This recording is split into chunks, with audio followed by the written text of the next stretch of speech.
after we've had the gospel reading and all of this, my dear friend of a long time, Emmanuel Bwatta, who is the Dean of the Lake Tanganyika Theological Seminary in the Diocese of Western Tanganyika in Tanzania. And I introduced to you Dean Bwatta, who is here with the blessings and greetings from Bishop Nisley, who we met when he was here a couple of years ago. And he's with us today. He's in the United States to attend a conference, and while doing that, he is traveling around and visiting some of his friends who have been involved in the diocese and the seminary over time.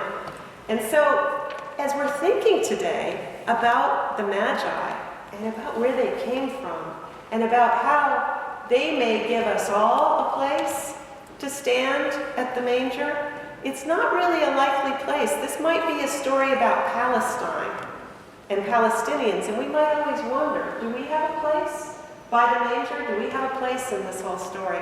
And I think the Magi are what give us a place to stand. So here is my friend, an African man, and I am a Western woman. And so I think it's a fitting time for Emmanuel to be visiting, especially, from the east, sort of, at least in the same time zone as Jerusalem, which is what I enjoyed last year when I was there, was we could communicate in real time because he was in Tanzania.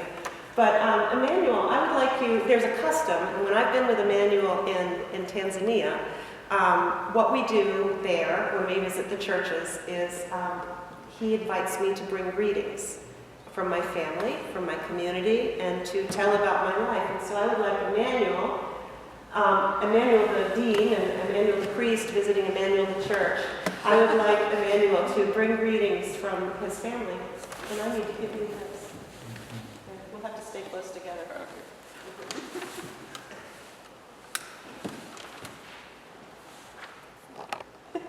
Thank you.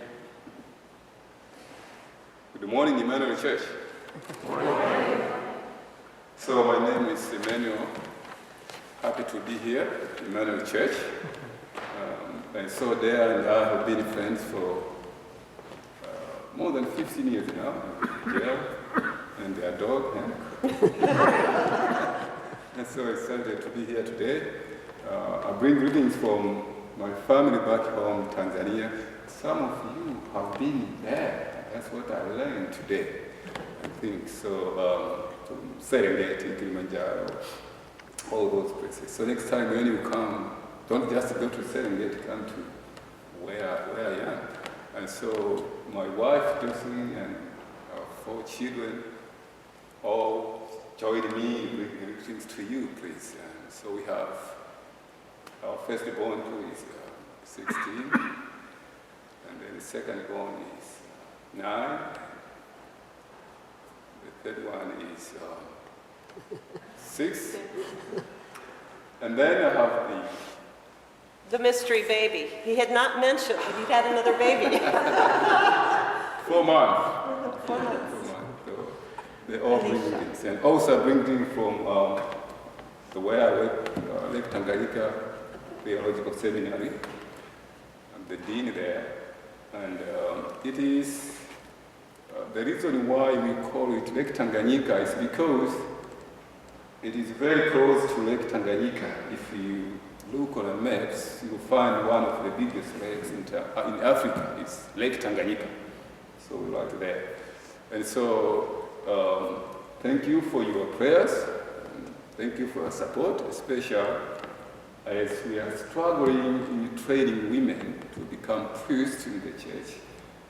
In Africa, we are not there yet. Some dioceses, yes, but most dioceses, we have no women priests. So it was part of my ambition to make sure that I bring women to the seminary so that we can prepare them and become church ministers or priests, just like I'm so happy to see you there in this church. So thank you, and also one of the things we do at the seminary is raise cow, and today we are talking about the manger where the cow feed, and so we raise cow for several reasons, one of which is milk for the seminary family, but also the waste product for biodigesters. I have no idea if people know something about the biogas things. And sometimes it's hard when we know our own vowels. We recognize our own, and we have to tune our ears to English speakers who come from a different accent than we're familiar with. But what Emmanuel is talking about is biodigesters, and there has been an issue in Tanzania and other East African countries for a long time where the hillsides and the plains are denuded. They cut down the trees to make charcoal to burn for cooking fuel, which cooking fuel then causes respiratory illness in mostly the women and girls who are doing the cooking and at the seminary. And so the beauty of all of this is it allows reforestation, and it allows the land to become more arable and more tillable because they don't experience the same erosion, so they're having greater agricultural productivity for food. And it also allows the wildlife a place to hide because there are a lot of places, particularly in the western Tanzania area, where the wildlife doesn't exist anymore. No zebras, only chimpanzees, but no zebras, no big five.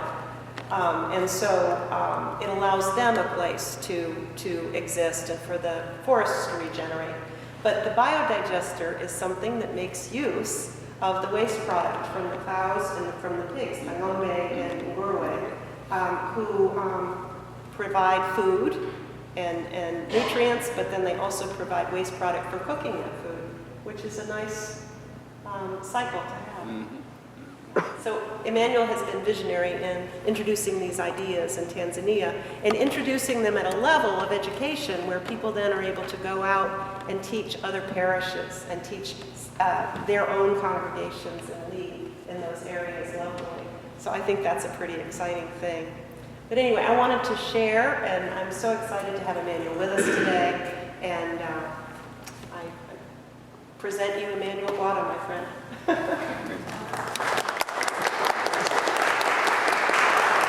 Tanzania.